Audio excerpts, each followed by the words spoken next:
नमस्कार विद्यार्थी मित्रांनो, महर्षी कर्वे स्त्री शिक्षण संस्थेच्या स्पर्धा परीक्षा प्रशिक्षण प्रबोधिनी म्हणजे सिसोच्या या व्यासपीठावर तुमचं स्वागत आहे. आजचा दिवस स्पर्धा परीक्षेची तयारी करणाऱ्या विद्यार्थी विद्यार्थिनींसाठी विशेष असा दिवस आहे. काय असं आज? तर आज आहे सिव्हिल सर्व्हिसेस डे. 21 एप्रिल हा दिवस नागरी सेवा दिन म्हणून साजरा केला जातो. का साजरा केला जातो? काय आहे असं खास या दिवसामध्ये की आपण त्याला सिव्हिल सर्व्हिसेस डे म्हणून साजरा करतो? तर लक्षात घ्या की आपल्याला माहिती आहे की आपल्या देशाचा जो कारभार आहे, ओके, त्याचे जे वेगवेगळे आधारस्तंभ आहेत त्याच्यातला एक महत्वाचा आधारस्तंभ आहे ते म्हणजे सनदी सेवकांचा. सिव्हिल सर्वंटचा हा आधारस्तंभ आहे आणि हा आधारस्तंभ अत्यंत भक्कम व्हावा, अत्यंत मजबूत व्हावा यासाठी स्वातंत्र्योत्तर काळामध्ये सरदार वल्लभभाई पटेलांनी मोठ्या प्रमाणामध्ये प्रयत्न केले होते. या संदर्भात एक रेफरन्स असा आहे, लक्षात घ्या, तो म्हणजे स्वातंत्र्यानंतर जेव्हा आय एस अधिकाऱ्यांची पहिली तुकडी प्रशिक्षित होऊन बाहेर पडली होती त्यावेळेला त्यांना संबोधित करत असताना सरदार वल्लभभाई पटेलांनी त्यांना संबोधित केलं होतं आणि त्यासाठी स्टील फ्रेम हा शब्द वापरलेला होता, लक्षात घ्या. तर तो जो संबोधनाचा दिवस आहे, लक्षात घ्या, बघा, it was on this day that the first home minister of the independence India Sardar Vallabhbhai Patel addressed the first batch of civil servants and referred to them as a steel frame of India. तर ह्या दिवशी okay Sardar Vallabhbhai पटेलांनी I S अधिकाऱ्यांच्या पहिल्या बॅचला संबोधित केलं होतं आणि त्यांच्यासमोर भाषण देत असताना ओके त्यांचं महत्व सांगत असताना सरदार पटेलांनी स्टील फ्रेम, पोलादी चौकट हा शब्द वापरला होता. का म्हटलं जातं पोलादी चौकट? सनदी सेवकांना सिव्हिल सर्व्हंट्सना पोलादी चौकट का म्हटलं जातं?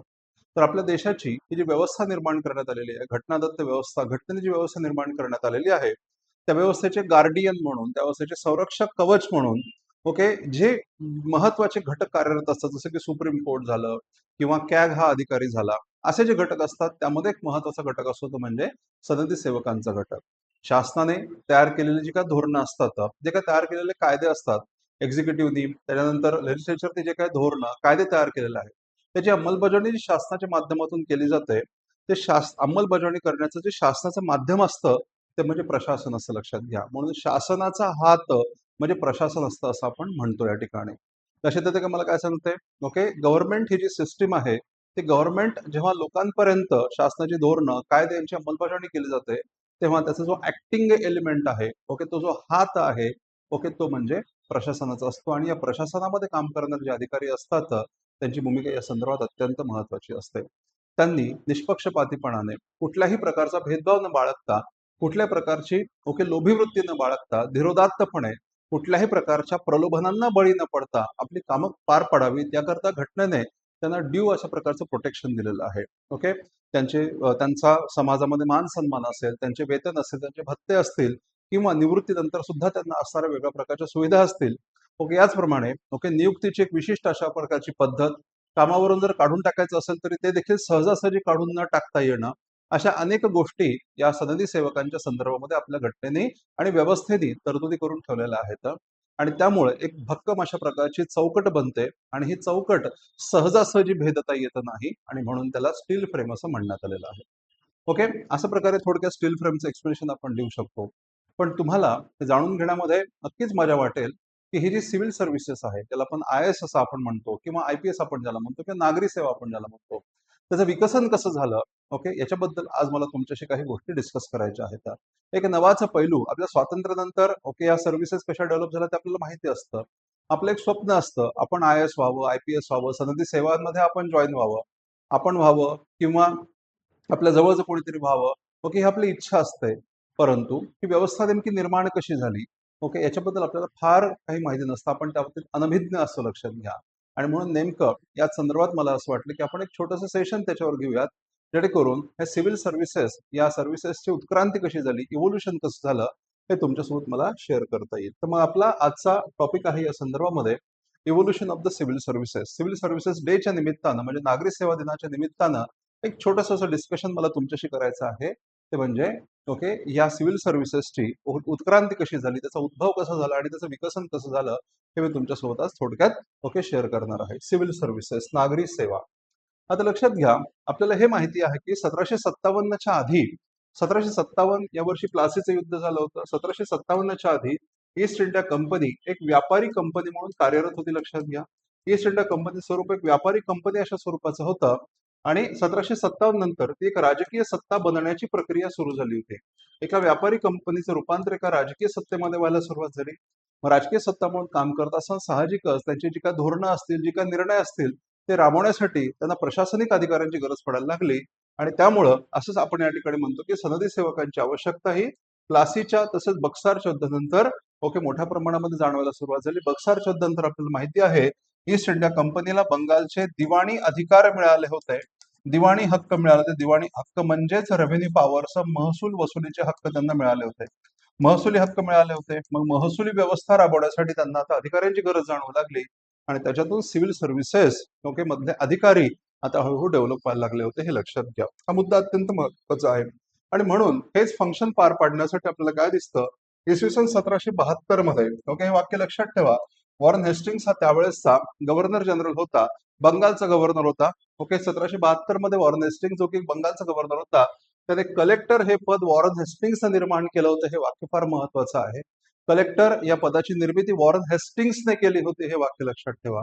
तर 1773 साली भ्रष्टाचार आणि खाजगी व्यापार या कारणांमुळे कलेक्टर्सना हटवण्यात आलं होतं, परंतु त्यांची नियमावली निश्चितपणे करण्यात आलेली नव्हती आणि त्यामुळे भ्रष्टाचाराची समस्या जाणवायला लागली होती. खाजगी व्यापार हे लोक करायला लागले होते आणि त्यामुळे कलेक्टर्सना हटवलं गेलं आणि त्यांच्या जागी भारतीय दिवाण अपॉइंट केले गेले. हे सुद्धा इथं लक्षात ठेवा. सो कलेक्टर हे पद वॉरेन हेस्टिंग्सनं निर्माण केलं होतं. वॉरेन हेस्टिंग्सनं 1772 साली हे पद निर्माण केलं, हे आपण आता डिस्कस केलं. त्यानंतर लॉर्ड कॉर्नवॉलिस हा पुढचा गव्हर्नर जनरल बनला होता आणि या लॉर्ड कॉर्नवॉलिसला नागरी सेवांचा जनक असं म्हटलं जातं. हे लक्षात घ्या. आपण आज नागरी सेवा दिन साजरा करत आहोत, पण हे सुद्धा तुम्ही लक्षात ठेवा की नागरी सेवांचा जनक म्हणून कोण ओळखला जातो, नागरी सेवांचा जनक म्हणून लॉर्ड कॉर्नवॉलिस हा ओळखला जातो. हे लक्षात घ्या.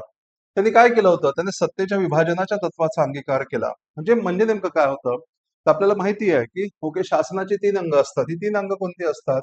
ही 3 अंग असतात एक्झिक्युटिव्ह, त्याचप्रमाणे एक्झिक्युटिव्ह हे एक अंग असतं, लेजिस्लेचर हे एक अंग असतं आणि त्याचप्रमाणे ज्युडिशियरी हे एक अंग असतं. लक्षात घ्या, ज्युडिशियरी. तर त्यावेळेला काय होतं, त्यावेळेला हे तीनही सत्ता एकाच व्यक्तीच्या किंवा एकाच व्यक्ती आणि त्याच्या काउन्सिलच्या म्हणजे गव्हर्नर जनरल आणि त्याच्या काउन्सिलच्या हाती एकवटलेल्या होत्या. कॉर्नवॉलिस या 2 गोष्टी वेगळ्या करायचा प्रयत्न केला. त्याने एक्झिक्युटिव्ह आणि ज्युडिशियरी या 2 गोष्टी एकमेकांपासून वेगळ्या करायचा प्रयत्न केला आणि म्हणूनच सत्तेच्या विभाजनाचं तत्व राबवणारा गव्हर्नर जनरल म्हणून कॉर्नवॉलिसची ओळख आहे. हे लक्षात घ्या. त्याकरता त्यांनी काय केलं होतं, त्याने कलेक्टरी अधिकाऱ्याकडून न्यायिक अधिकार काढून घेतले आणि डिस्ट्रिक्ट जज हे पद त्याने निर्माण केलं होतं आणि कलेक्टरचं काम त्याने एक्झिक्युटिव्ह फंक्शन पुरतं लिमिटेड ठेवण्याचा प्रयत्न केला आणि म्हणून त्याला नागरी सेवांचा जनक असं या ठिकाणी म्हटलं गेलेलं आहे. लॉर्ड कॉर्नवॉलिसच्या काळामध्ये लक्षात घ्या की नागरी सेवांचे हा सुद्धा शब्द तुम्हाला लक्षात ठेवायचा आहे. नागरी सेवांचे कॉव्हेनंटेड आणि नॉन कॉव्हेनंटेड अशा प्रकारचं वर्गीकरण करण्यात आलं होतं. कॉव्हेनंटेड म्हणजे उच्च पदावरील जे काही रिक्रुटमेंट असायच्या, त्यासाठी एक विशिष्ट अशा प्रकारचं शपथपत्र लिहून द्यावं लागायचं. एक प्रकारचा तो बॉन्ड असायचा. लक्षात घ्या. त्या सेवांमध्ये, उच्चस्तरीय सेवांमध्ये जे भरती व्हायची त्यांना कॉव्हेनंटेड सर्व्हिसेस असं म्हटलं जायचं आणि थोडं तुलनेत दुय्यम ज्या सर्व्हिस असायच्या त्याला नॉन कॉव्हेनंटेड असं म्हटलं जायचं. तर कॉव्हेनंटेड आणि नॉन कॉव्हेनंटेड ही जी सिस्टम होती ही लॉर्ड कॉर्नवॉलिसने निर्माण केली होती. हे तुम्ही लक्षात ठेवा. त्यानंतर लॉर्ड वेलेस्ली या काळामध्ये इसवी सन 1800 साली लक्षात घ्या लॉर्ड कॉर्नवॉलिसने कलकत्ता येथे फोर्ट विल्यम्स कॉलेजची उभारणी केली होती. हे वाक्य तुम्ही लक्षात ठेवा. फोर्ट विल्यम्स कॉलेज हे 10 जुलै 1800 किंवा 4 मे 1800 अशा 2 तारखा या ठिकाणी दिल्या जातात. हे का दिलं जातं, तर प्रत्यक्षात त्याची स्थापना 10 जुलै 1800 रोजी झाली होती, पण तारीख मात्र 4 मे अशी सांगितली जाते. का? कारण बरोबर वर्षभरापूर्वी 4 मे 1799 रोजी टिपू सुलतानाचा पराभव झाला होता आणि मग त्याची आठवण ठेवण्यासाठी म्हणून 4 मे ही त्या ठिकाणी तारीख सांगितली जाते. हे लक्षात घ्या. परंतु 1806 मध्ये इंग्लंडमधल्या अधिकाऱ्यांनी या कॉलेजला आक्षेप घेतला होता, कारण त्यांचं म्हणणं होतं की अशा प्रकारचं प्रशिक्षण, कोणतं प्रशिक्षण, तर लक्षात घ्या की आयसीएस सर्व्हिसेस मध्ये जे रिक्रूट केले जायचे अशा अधिकाऱ्यांना भारतामधली भाषा, भारतामधली जगण्याची पद्धत, लोकांची जीवनशैली याच्याबद्दल एक बेसिक माहिती असावी. यासाठी म्हणून त्या आयसीएस अधिकाऱ्यांना प्रशिक्षण दिलं जायचं आणि त्या प्रशिक्षणासाठी हे कॉलेज उभं करण्यात आलं होतं. लक्षात घ्या. परंतु कंपनीच्या अधिकाऱ्यांना असं वाटलं की अशा प्रकारचं कॉलेज हे भारतामध्ये नको, कलकत्त्यामध्ये नको, तर ते लंडनमध्ये असायला हवं आणि म्हणून 1806 मध्ये आयसीएस अधिकाऱ्यांना ट्रेनिंग घेण्याचं स्वरूप बंद केलं गेलं आणि त्याच्याऐवजी 1806 ते 1808 या काळामध्ये लंडनमध्ये हॅलिबेरी ईस्ट इंडिया कंपनीचं कॉलेज स्थापन करण्यात आलं होतं. हे लक्षात घ्या. कालांतराने ही दोन्ही कॉलेज बंद झाली. 1854 मध्ये फोर्ट विल्यम्स कॉलेज हे अंततः बंद झालं होतं आणि 1858 मध्ये हॅलिबेरी कॉलेज सुद्धा बंद झालं होतं. या संपूर्ण कालखंडामध्ये हे जे अधिकारी असायचे, आयसीएस अधिकारी, त्यांची नियुक्ती ही कंपनीच्या डायरेक्टर्स कडून होत असे. हे लक्षात घ्या. आजच्या काळामध्ये आपल्याला माहिती आहे की निवड ही आयोगाकडून होत असते आणि मग नियुक्ती ही ओके, राष्ट्रपतीकडून IAS अधिकाऱ्याची नियुक्ती ही राष्ट्रपतीच्या सील आणि वॉरंटनुसार होत असते, वॉरंटनिशी होत असते, लक्षात घ्या. तसं त्या काळामध्ये ओके डायरेक्टर्स कडून ओके नियुक्ती व्हायची. त्यानंतर मग 1833चा सनदी कायदा आला. त्याच्यामध्ये सेक्शन 87 नावाचं सेक्शन होतं आणि त्यामध्ये पहिल्यांदा असं सांगण्यात आलं होतं, कोणत्याही भारतीय किंवा भारतामध्ये राहणाऱ्या युरोपीय व्यक्तीसह धर्म, जन्मस्थळ, वंश आणि वर्ण या कारणामुळे कंपनीच्या नोकरीपासून वंचित केले जाणार नाही, असं 1833चा कायदा सांगतो. याचं महत्व असं की पहिल्यांदा असं झालं होतं की भारतीय लोकांना ओके ICS मध्ये संधी दिली जाईल असं ब्रिटिश ईस्ट इंडिया कंपनी किंवा ब्रिटिश राज्यकर्त्यांनी तत्वतः मान्य केलं होतं. तत्वतः भारतीयांचा प्रवेश मान्य करण्यात आला होता, असा हा 1833चा कायदा होता, हे लक्षात घ्या. तत्वतः ओके, परंतु प्रत्यक्षामध्ये मात्र त्यांनी ते फॉलो केलं नव्हतं. फॉलो कसं काय केलं नव्हतं तर मी तुम्हाला सांगतो. 1833च्या आधी सिस्टीम कोणती होती, 1833 ते 1853च्या दरम्यान कोणती सिस्टीम होती हे सुद्धा मी तुम्हाला सांगतो. 1833च्या आधी सिस्टीम होती शिफारसीची व्यवस्था. शिफारसीची व्यवस्था म्हणजे काय, ज्याला ICS अधिकारी व्हायचं असेल त्यांनी काय करायचं, कंपनीच्या उच्च पदस्थ अधिकाऱ्यांची शिफारस मिळवायची आणि त्या उच्च पदस्थ अधिकाऱ्यांच्या शिफारशीच्या आधारावर ICS मध्ये नियुक्ती व्हायची, लक्षात घ्या. 1833 मध्ये नवीन नियम आला. ओके, त्याच्यामध्ये शिफारस आणि स्पर्धा ओके यांचं तत्व अंगीकारण्यात आलं होतं. शिफारस आणि स्पर्धा म्हणजे ज्यांच्या नावाची शिफारस करण्यात आली होती त्यांची आपापसामध्ये स्पर्धा घेतली जायची, म्हणजे स्पर्धा परीक्षा त्यांची घेतली जायची, त्यांचं कॉम्पिटिशन घेतलं जायचं किंवा त्यांची परीक्षा घेतली जायची. म्हणून आपण त्याला स्पर्धा म्हणजे परीक्षा घेतली जायची आणि त्याच्यामध्ये जे सर्वोच्च असेल त्यांना ICS मध्ये रिक्रूट केलं जायचं.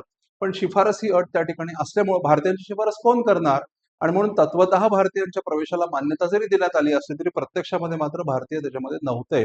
1853 मध्ये मग मात्र खुल्या स्पर्धेचं तत्व त्या ठिकाणी अंगीकारण्यात आलं होतं आणि म्हणून लक्षात घ्या की इंडियन ICSचा ओके, लक्षात घ्या की इंडियन ICSचा म्हणजे भारतीय सनदी सेवांचा जन्म म्हणजे 1853चा कायदा आहे, लक्षात घ्या.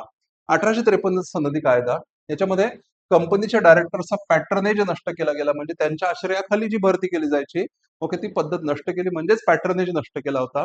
सिव्हिल सर्व्हिसेसच्या बाबतीमध्ये संपूर्ण स्पर्धेचं तत्व यावेळेला अंगीकारण्यात आलं होतं आणि असं सांगितलं गेलं की इथून पुढे नेमणूक करताना कोणताही भेदभाव केला जाणार नाही, म्हणजेच भारतीयांना आता संधी मिळणार आणि त्याच्यातूनच भारतीय ICSचा जन्म झाला असं म्हटलं जातं. आणि त्याच्यानंतर जवळपास 10 वर्षांतर 1864 साली सत्येंद्रनाथ टागोर, लक्षात घ्या की सत्येंद्रनाथ टागोर हे पहिले भारतीय व्यक्ती, आता इंडियन पहिले भारतीय व्यक्ती हे सिव्हिल सर्व्हिसेस मध्ये जॉईन झाले होते, हे लक्षात घ्या. ओके, आता ओके पुढचा पॉईंट समजून घेण्याच्या आधी एक अत्यंत महत्वाची घोषणा आहे, अत्यंत महत्वाचा मुद्दा मी तुमच्या समोर सांगत आहे. आता आपल्याला माहिती आहे की आपली आता राज्यसभा पूर्व परीक्षा येणार आहे 31 मे, ही आताची घोषित तारीख आहे, लक्षात घ्या. आणि मग या परीक्षेची तयारी करत असताना आम्ही असा विचार केला की आमच्याकडून तुम्हाला काही मदत व्हावी यासाठी आपण एक उपक्रम सुरू करत आहोत. ओके, ते म्हणजे 2011 पासून ते जे शेवटचा पेपर आहे 2025च्या पेपर पर्यंत आतापर्यंत आलेल्या सगळ्या विषयांचे PYQs आपण रोज डेली या ठिकाणी डिस्कस करणार आहोत, लक्षात घ्या. सो डेली युट्यूबवर हे पूर्णपणे फ्री सेशन्स असणार आहेत, रोज असणार आहेत, लक्षात घ्या. रोज ओके 4 ते 5 या वेळेमध्ये आपण हे सेशन्स कंडक्ट करणार आहोत. हे सेशन्स लाईव्ह असणार आहेत, त्याच्यामुळं आम्ही तुम्हाला आत्ताच अपील करत आहोत की ओके ही माहिती नोंदवून घ्या ओके आणि आपल्या लेक्चर्सला आपल्या व्हिडिओला सबस्क्राईब करा, जेणेकरून तुम्हाला याचे नोटिफिकेशन्स मिळतील आणि रोज 4 ते ओके 5 आणि 5 ते 6 असं रोज एक तासाचं सेशन आपण या ठिकाणी कंडक्ट करणार आहोत. हे सेशन मिस करू नका, कारण ओके लक्षात घ्या की PYQs वर अर्ध यश अवलंबून असतं, लक्षात घ्या. जर तुम्हाला ओके साधारणतः 60 मार्क किंवा 60 क्वेश्चन तुमच्या बरोबर यायचे असतील, त्यासाठी 120 मार्क तुम्हाला हवे असतील, तर साधारणतः ओके लक्षात घ्या की 30 ते 40 मार्कांची तयारी तुम्हाला PYQs मधून करता येते. अशा पद्धतीने आपण डिस्कस करणार आहोत, हे लक्षात घ्या आणि त्याच्यामुळे हे सेशन्स मिस करू नका. रोज आपण PYQचं डिस्कशन या ठिकाणी इथून पुढे घेणार आहोत. ओके, यासाठी तुम्हाला या ठिकाणी जे QR डिटेल्स दिलेले आहेत ते तुम्ही स्कॅन करा, आपल्या सेशन्सला जॉईन करा. आपलं ऍप जे आहे ते सीसॉ नावाचं ऍप आहे, त्याला तुम्ही डाउनलोड करा आणि युट्यूब चॅनलला ओके जॉईन करण्यासाठी या ठिकाणी मी तुम्हाला इथं कोड शेअर केलेला आहे. इथं आपला फोन नंबर आहे 9373935997. ओके, या नंबरवर तुम्ही कॉन्टॅक्ट करून आपल्या क्लासेस बद्दलची सगळी माहिती तुम्ही त्या ठिकाणी घेऊ शकता. आपलं टेलिग्राम चॅनल आहे सीसॉ पुणे या नावाचं, त्याला तुम्ही जॉईन करा. त्याच्यातून तुम्हाला आपल्या ओके सेशन्स आणि क्लासेस बद्दल सगळे अपडेट्स तुम्हाला त्या ठिकाणी मिळतील. आणि सीसॉ या नावाने आपलं ऍप आहे, महिलांसाठी, महिला उमेदवारांसाठी आपली ही संस्था कार्यरत आहे, हे लक्षात घ्या. चला आता आपण पुढच्या पॉईंटकडे वळूयात. त्यानंतर मग 1853च्या कायद्यानंतर 1854 मध्ये लक्षात घ्या की एक कमिटी नेमण्यात आली होती. त्या कमिटीचं नाव होतं Macaulay committee on Indian civil services. या नावाची एक कमिटी अपॉइंट करण्यात आली होती आणि त्यांनी रिकमेंडेशन असं केलं की आयसीएस मधल्या नेमणुका या गुणवत्तेवर आधारित असल्या पाहिजेत अशी सूचना मेकॉले कमिटीनं केली होती. आणि त्यानुसार 1855 मध्ये स्पर्धा परीक्षेचं पहिल्यांदा आयोजन करण्यात आलं होतं आणि त्यावेळेला वयोमर्यादा होती 18 ते 23. हा मुद्दा तुम्ही लक्षात ठेवायचा. 1823 वयोमर्यादा त्यावेळेला करण्यात आली होती. मग 1858 मध्ये एक अत्यंत महत्वाचा डॉक्युमेंट आलं, त्याला आपण राणीचा जाहीरनामा असं आपण म्हणतो. हा जो राणीचा जाहीरनामा होता तत्कालीन गव्हर्नर जनरल होता लॉर्ड कॅनिंग. त्या लॉर्ड कॅनिंगनं अलाहाबाद येथून या जाहीरनाम्याचं वाचन केलं होतं, हे लक्षात घ्या. लॉर्ड कॅनिंग याने अलाहाबाद येथून या जाहीरनाम्याचं वाचन केलं होतं. आता मी तुम्हाला एक प्रश्न विचारतो, या प्रश्नाचं उत्तर मला कॉमेंट बॉक्समध्ये तुम्ही दिलं पाहिजे. मी तुमच्या उत्तराची वाट बघत आहे. ओके, प्रश्न असा आहे की कॅनिंगनं अलाहाबाद येथून हा जाहीरनामा का वाचला होता? ह्याच्या लक्षात, या जाहीरनाम्याचं वाचन अलाहाबाद येथून का झालं होतं, कलकत्त्यावरून का झालं नव्हतं, दिल्लीतून का झालं नव्हतं, किंवा तुमच्या गावातून का नव्हतं झालं? हा लक्षात, अलाहाबाद मध्येच का झालं होतं? ओके, याचं मला उत्तर हवं आहे. बघू तुम्ही याचं उत्तर मला शोधून सांगता का? मी तुमच्या प्रतिसादाची वाट बघत आहे, लक्षात घ्या. तो जो राणीचा जाहीरनामा जाहीर झाला होता त्याच्यानुसार जे सनदी सेवेमधले अधिकारी असतील त्यांची निवड कशी केली जाईल त्यासाठी निकष सांगण्यात आले होते. हे निकष होते सचोटी म्हणजे इंटेग्रिटी, क्षमता, ॲबिलिटी, शिक्षण म्हणजे एज्युकेशन. या 3 क्रायटेरियाचा वापर करून आम्ही सनदी सेवांमधले अधिकारी निवडू असं राणीने सांगितलं होतं. आणि हा लक्षात घ्या की PYQ आहे, अत्यंत महत्वाचा असा मुद्दा आहे. ओके, त्यानंतर 1858 मध्ये एक नियम आला. त्या नियमानुसार महत्वाची पदे ही कोव्हेनंटेड सर्व्हिस करता म्हणजे उच्च पदस्थ ज्या सर्व्हिस होत्या त्यांच्याकरता ही महत्वाची पदं राखून ठेवली जातील असं सांगण्यात आलं होतं. आणि 1859 मध्ये कमाल पात्रता वय मॅक्झिमम एलिजिबिलिटी एज हे 23 वरून 22 वर म्हणजे कमी करण्यात आलं होतं, हे लक्षात घ्या. हा मुद्दा लक्षात ठेवायचा आपल्याला, हा प्रवास सुद्धा लक्षात ठेवा. 1861 मध्ये सिव्हिल सर्व्हिसेस ऍक्ट नावाचा ऍक्ट करण्यात आला होता आणि त्या ठिकाणी असा नियम करण्यात आला होता की भारतीय शासनाच्या अखत्यारीमधली काही पदं 7 वर्षांपेक्षा अधिक काळ भारतामध्ये वास्तव्य असणाऱ्यासाठी राखीव ठेवली जातील आणि या माध्यमातून, या तरतुदीच्या माध्यमातून सिव्हिल सर्व्हिसेस मधल्या एंट्रीसाठी भारतीय लोकांना संधी देण्याचा प्रयत्न केला गेला. निवडून येणाऱ्या उमेदवारांना देशी भाषेत प्रशिक्षा उत्तीर्ण होणे बंधनकारक केले गेले. 1866 मध्ये कमाल पात्रता वय हे 21 वर करण्यात आलं होतं आणि मग आपल्याला माहिती की लॉर्ड लिटनने ते अजून कमी करायचा प्रयत्न केला होता. आणि 1868 मध्ये होतकरू तरुणांसाठी शिष्यवृत्तीची योजना देखील शासनाने सुरू केली होती, हे लक्षात घ्या. त्यानंतर सिव्हिल सर्व्हिसेस ऍक्ट आला 1870 मध्ये आणि त्यांनी असं सांगितलं की जे उच्च पदस्थ सर्व्हिसेस होत्या कॉव्हेनंटेड सर्व्हिसेस त्याच्यातली एक 1/5 पद ही भारतीयांकरता राखून ठेवली जावीत. असा निर्णय सुद्धा या कायद्याने घेतला होता, हे लक्षात घ्या. राईट, पुढचा मुद्दा लॉर्ड लिटनचा कालावधी हा सुद्धा सिव्हिल सर्व्हिसेससाठी अत्यंत महत्वाचा ठरलेला आहे. त्याच्या काळामध्ये कमाल पात्रता वय हे 21 वरून 19 केलं गेलं. त्याच्याच काळामध्ये स्टॅच्युटरी सिव्हिल सर्व्हिसेस योजना नावाची एक योजना सुरू करण्यात आली होती, लक्षात घ्या. काय होती ही योजना? तर त्यानुसार भारतीय समाजातील उच्चभ्रू आणि समाजामध्ये सन्मान असणाऱ्या कुटुंबातील सदस्यांना कॉव्हेनंटेड सर्व्हिसेसमध्ये स्थान देण्यात आलं होतं. कॉव्हेनंटेड सर्व्हिसमध्ये एक 1/6 पद ही त्यांच्यासाठी राखीव ठेवण्यात आली होती आणि त्यांना स्टॅच्युटरी सिव्हिल सर्व्हिसेसचे मेंबर असं म्हटलं गेलेलं आहे. त्यांची शिफारस प्रांतिक शासनातर्फे केली जाईल, नियुक्ती मात्र भारत मंत्र्यातर्फे केली जाईल असं सांगण्यात आलं होतं. त्यांचा दर्जा आणि वेतन मात्र कॉव्हेनंटेड सर्व्हंट्सपेक्षा काहीसं कमी असेल हे देखील सांगण्यात आलं होतं. असा नियम लॉर्ड लिटनने सुरू केला होता. लॉर्ड डफरीनच्या काळामध्ये एक ॲटचिसन कमिटी नावाची कमिटी 1886 मध्ये स्थापन करण्यात आली होती आणि त्यांच्यानुसार असं सांगण्यात आलं होतं की परीक्षा ही ब्रिटनमध्येच घेतली जावी. पण भारतीय लोकांनी मागणी करायला सुरुवात केली की भारत आणि ब्रिटन दोन्ही ठिकाणी परीक्षा घेतली जावी, अशी मागणी या ठिकाणी केली जात होती. म्हणून ॲटचिसन कमिशनने असं रिकमेंडेशन केलं होतं की आयसीएस परीक्षा ही ब्रिटनमध्येच घेतली जावी. कॉव्हेनंटेड आणि नॉन कॉव्हेनंटेड असं वर्गीकरण नष्ट करावे असं रिकमेंडेशन त्यांनी दिलं. स्टॅच्युटरी सिव्हिल सर्व्हिसेस रद्द कराव्यात असं देखील रिकमेंडेशन त्यांनी दिलं होतं. त्याच्याऐवजी इम्पेरियल, प्रोव्हिन्शियल आणि सबऑर्डिनेट असं वर्गीकरण करावं असं रिकमेंडेशन त्यांनी दिलं होतं आणि भारतीयांचं प्रमाण वाढीसाठी प्रयत्न व्हावेत असं रिकमेंडेशन ॲचिसन कमिशननं दिलं होतं आणि प्रोव्हिन्शियल लेवलच्या सर्व्हिसेसचं मजबूतीकरण केलं जावं असं रिकमेंडेशन या आयसीएस ॲचिसन कमिशनने दिलं होतं. आणि मग 1892 मध्ये एक महत्वाचा मुद्दा होता, आयसीएसचं जे कमाल पात्रता होतं हे पुन्हा 22 वर केलं गेलं, कारण भारतीय लोकांना त्या ठिकाणी प्रवेशच नाकारला जात होता. 19 जेव्हा कमाल पात्रता वय होत आहे तेव्हा भारतीय लोक एलिजिबल ठरत नाहीयेत आणि त्याच्या भारतीयांनी हा मुद्दा उचलून धरला होता आणि म्हणून 1892 मध्ये ते कमाल पात्रता वय पुन्हा 22 करण्यात आलं होतं 1892 मध्ये. त्यानंतर पुढची महत्वाची घडामोड ही लॉर्ड हार्डिंगच्या काळामध्ये झाली होती. 1912 मध्ये इस्लिंग्टन कमिशन नावाचं कमिशन अपॉइंट करण्यात आलं होतं आणि मग त्याच्यानुसार असं सांगण्यात आलं की उच्चपदस्थ अधिकाऱ्यांची भरती काही प्रमाणामध्ये इंग्लंड आणि काही प्रमाणामध्ये भारतामध्ये व्हावी. एकाच वेळेला भारत आणि लंडनमध्ये परीक्षा घेण्याची मागणी फेटाळण्यात आली होती आणि उच्च पदांपैकी 25% पदे ही भारतीयांसाठी राखीव ठेवली जावी आणि त्यांची नियुक्ती निवड आणि बढतीच्या माध्यमातून व्हावी अशी सूचना लॉर्ड हार्डिंग्सने केली होती, हे लक्षात घ्या. नंतर 1919 जो गव्हर्नमेंट ऑफ इंडिया ऍक्ट होता त्यांनी सुद्धा काही महत्वाच्या तरतुदी केल्या होत्या.